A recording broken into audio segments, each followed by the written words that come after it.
So I was like, whoa, I'm pregnant.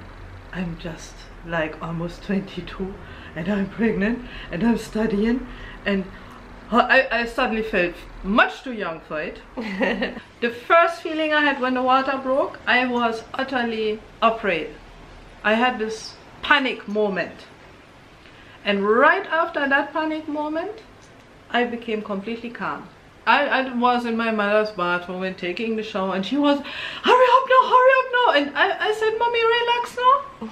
I was the one, you know, completely cool and relaxed, and I took my little time and I put on my clothes, and she was completely flustered and, oh, you have to go, and I said, mommy, relax now, man, you know. And so the doctor said, push, and I could not push as long because I couldn't breathe.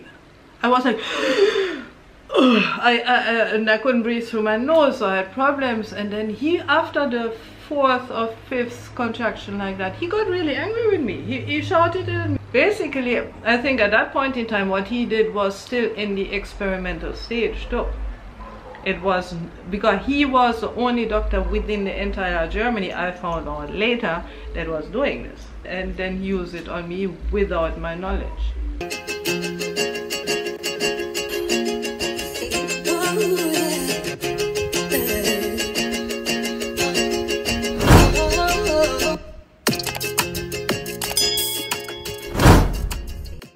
Hey my lovelies, it's your girl Mel. Welcome back to my channel. We are here with mommy. So now I already know, say it's another story time with mommy. Story time with mommy. So go right ahead. Okay, hi Mel's lovelies.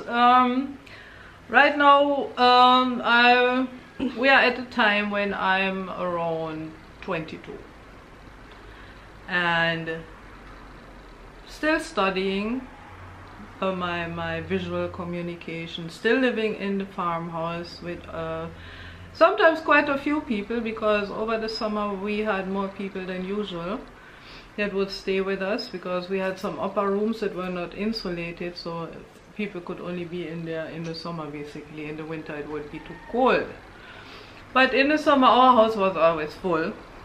Thierry was still doing his truck driving, so he was gone. Basically at that time he started even to drive further in Germany, so he wouldn't come back at home, to the house in the night. He would be on the road basically from Sunday evening to Friday afternoon.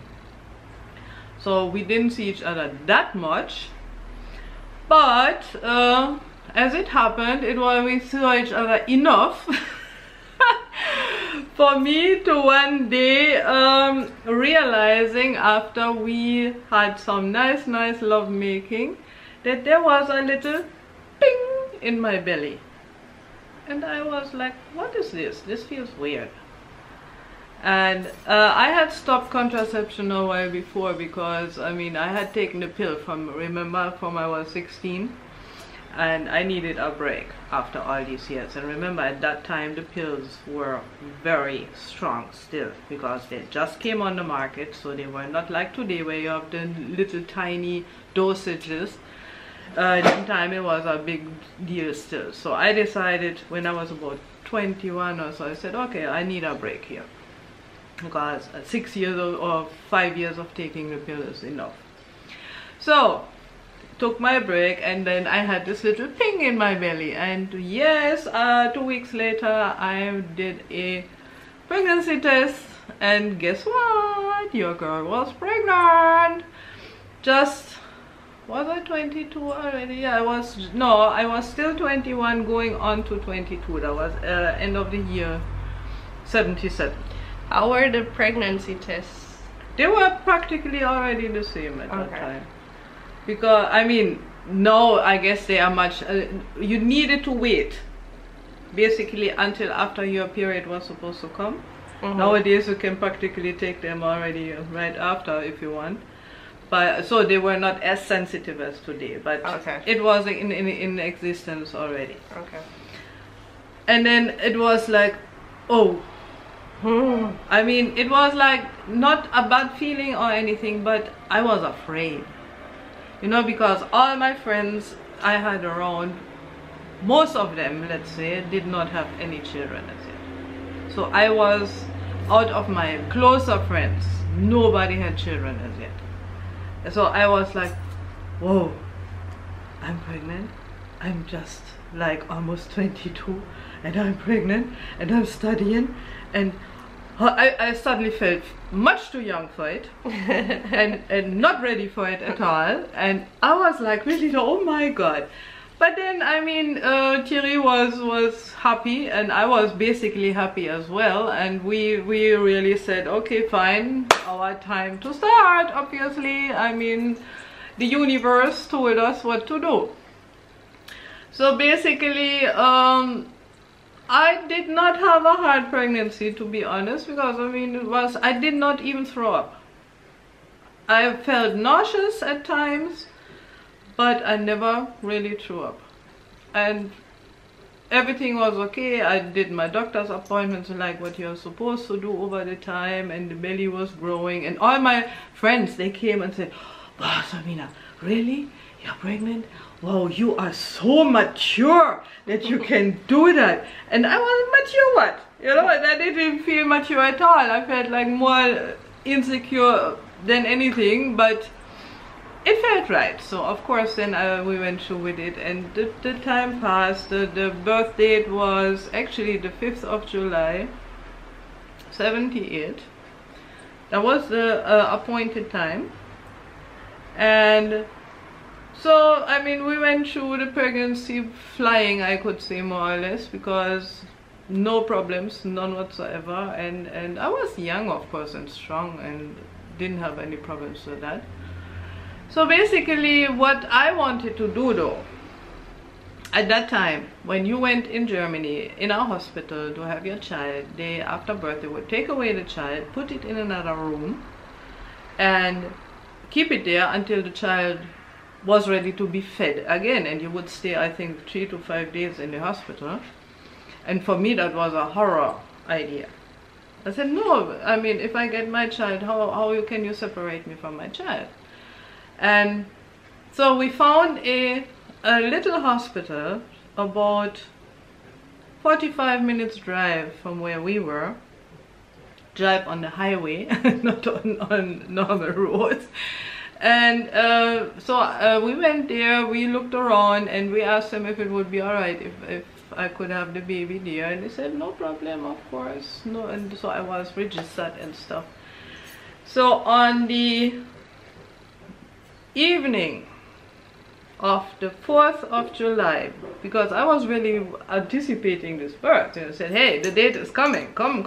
And my belly was well big, and then we had one of our usual dinners in the kitchen of our farmhouse, and I don't know how many people were around. About 7 or 8 people were at the table, and luckily Thierry was there as well. I think, no, it wasn't a weekend, but he was there. I don't know even why.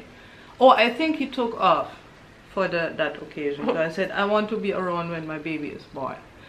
So, oh, and one more thing too, most hospitals, the fathers were not allowed in the room at that time. I mean, we are talking 1978, and at that time the fathers were not welcome in the delivery rooms.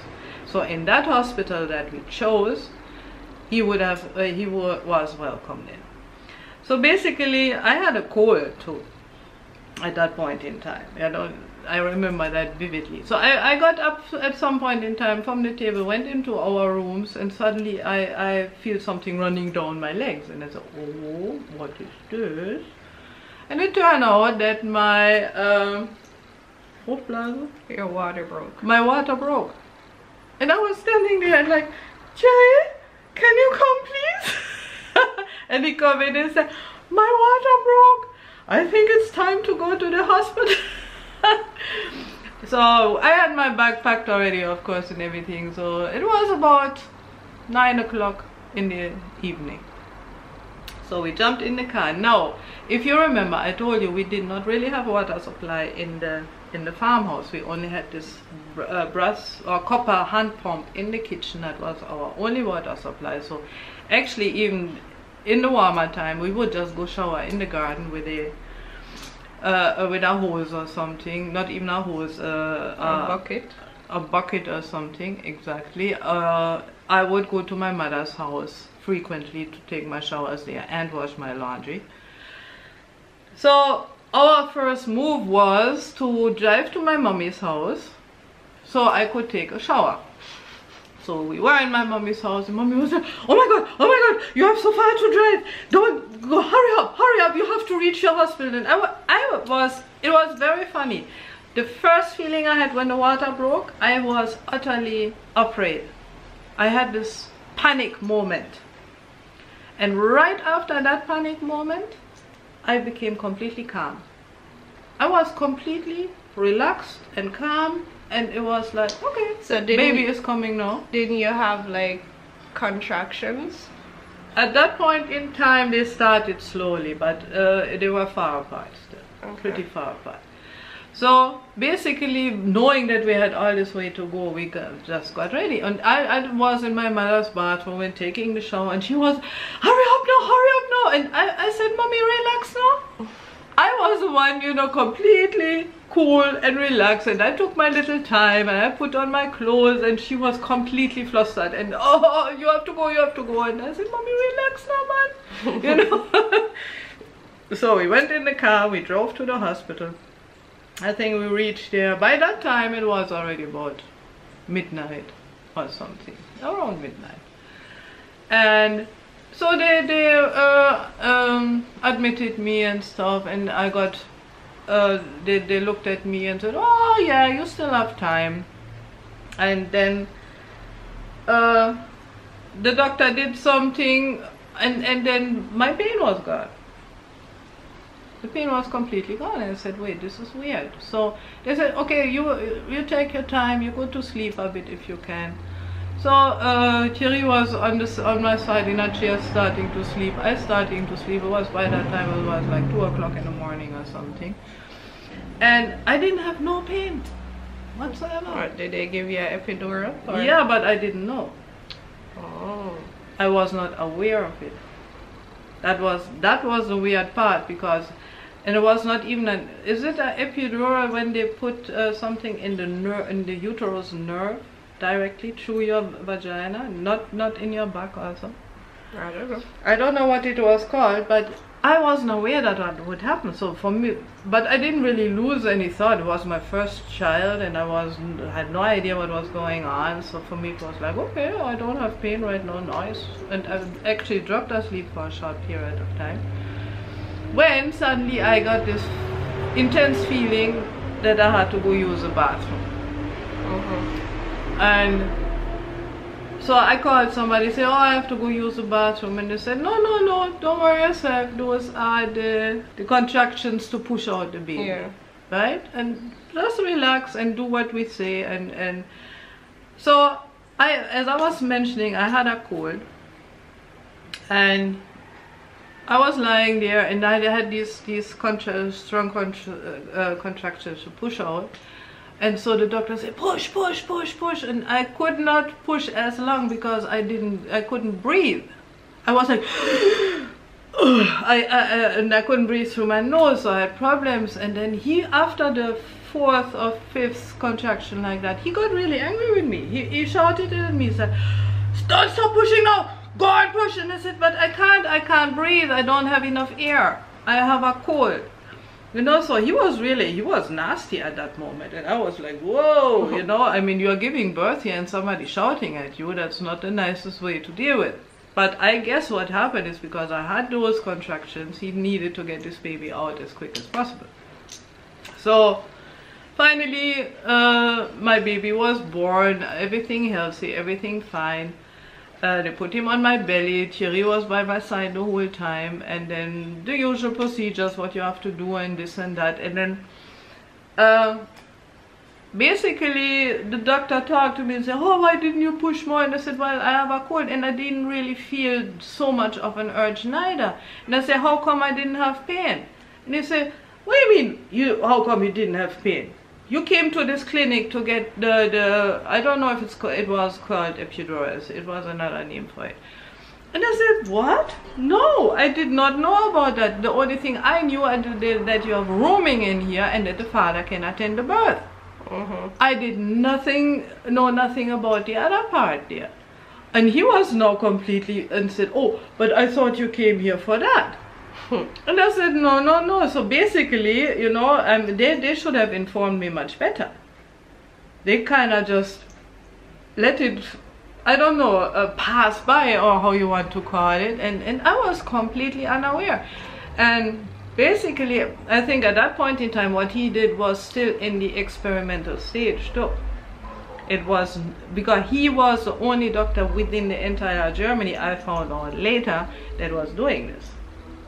So I guess it was just something that he was developing to make himself a name and stuff, and then use it on me without my knowledge.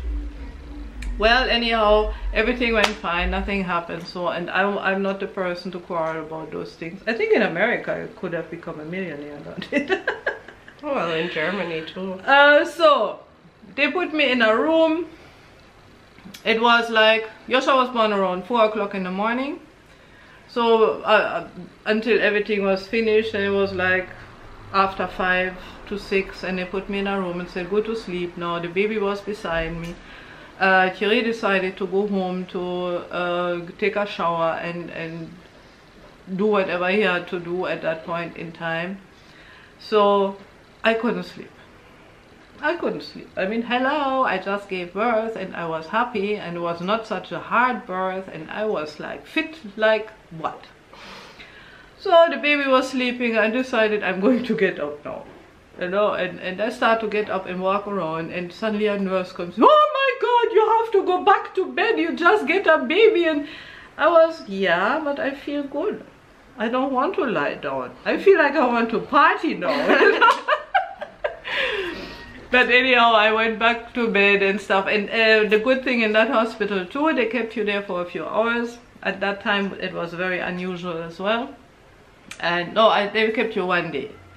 So I spent 1 day, and by the morning of the next day, I was allowed to go home because everything was alright. Nothing happened, no hemorrhaging or nothing. So of course Thierry came to pick me up, and we drove home. And then when we reached home, the people that were living in the house at the time had put toilet paper all over the front part. I mean, like hang up toilet paper, so that our car had to drive through and mash up all the toilet paper. It was so funny. I mean, I had to laugh. And then everybody was like, yeah, congratulations, and let's see the baby. Although most of them were like, I don't want to touch it, you know. I don't know what. Because they were really afraid of holding babies at the time. And then, yeah, so we started our normal life back. And then I think Thierry got another job for the time being, where he was at home in the night again. So only the day jobs. And what happened, we started to build more, like to refurbish our part of the house, the left side, more, because now we had a baby. We wanted to put our former bedroom as for a room for the child, and we would be upstairs. So we started to renovate and build and do whenever Thierry came from work. And after about 6 weeks doing all, it took a while to do that. I was breastfeeding. My milk went. I didn't have any milk anymore. I mean, just after 6 weeks. After 6 weeks, Yosha was hungry.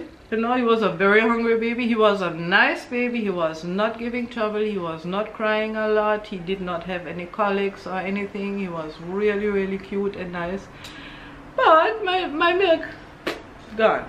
So after 6 weeks, I had to start to bottle feed him, which I really, really, really did not want. But of course, you have to feed your child, right?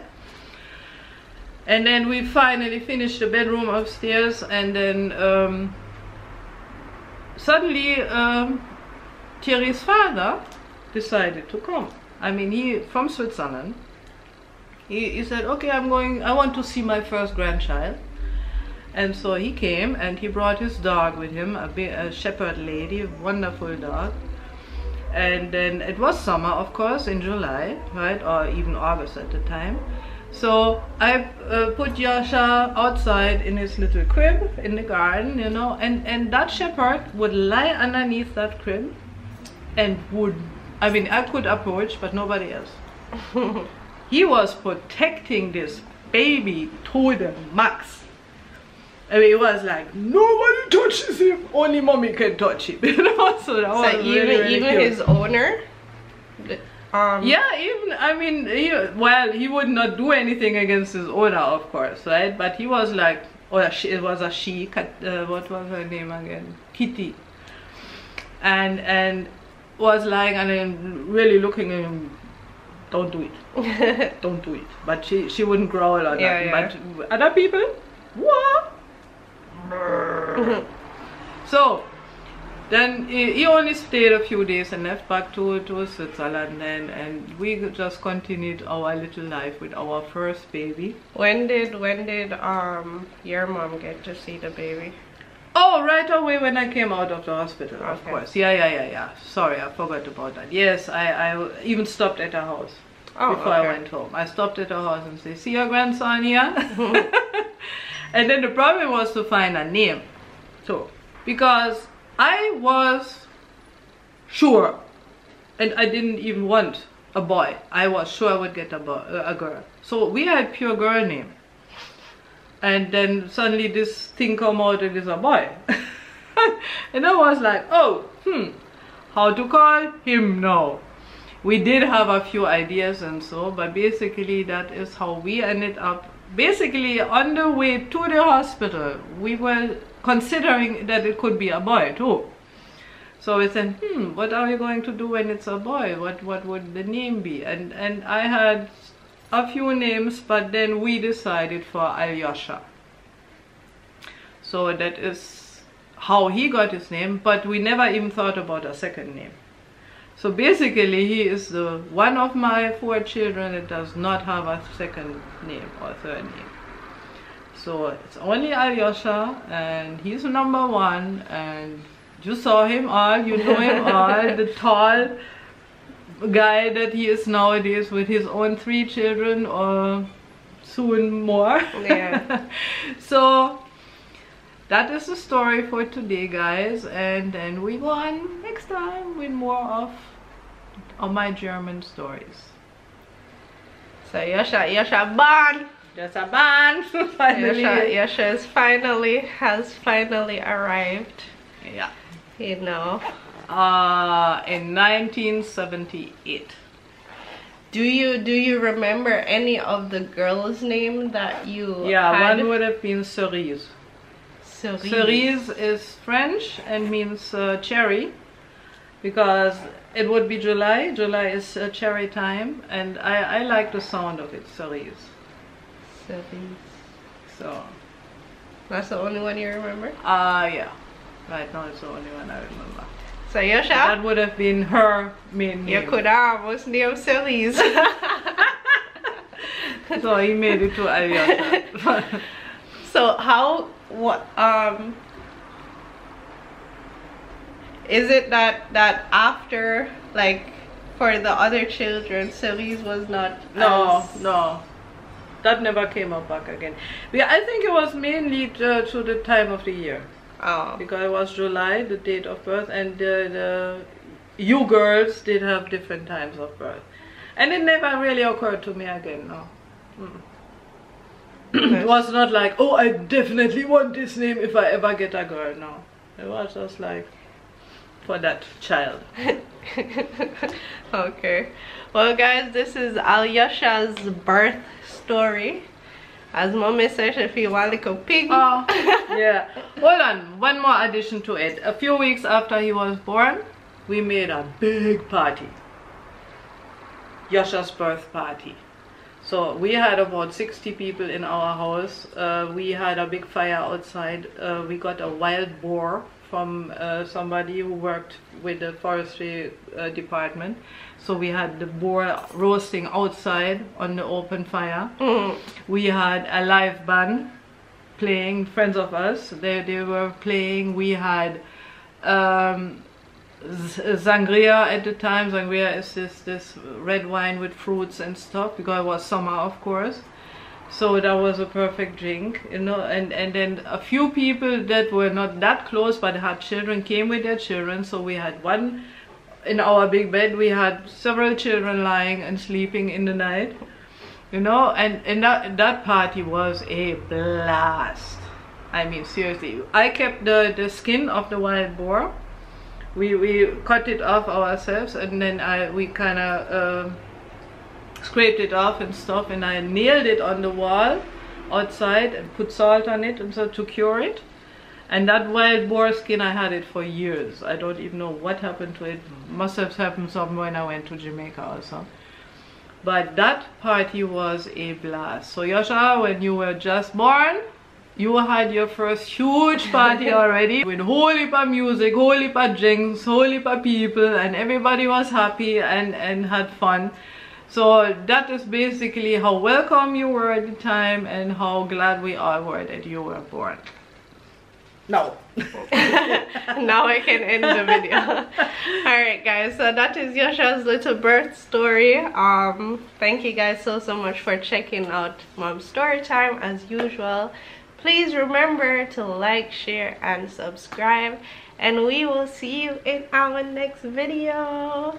Bye.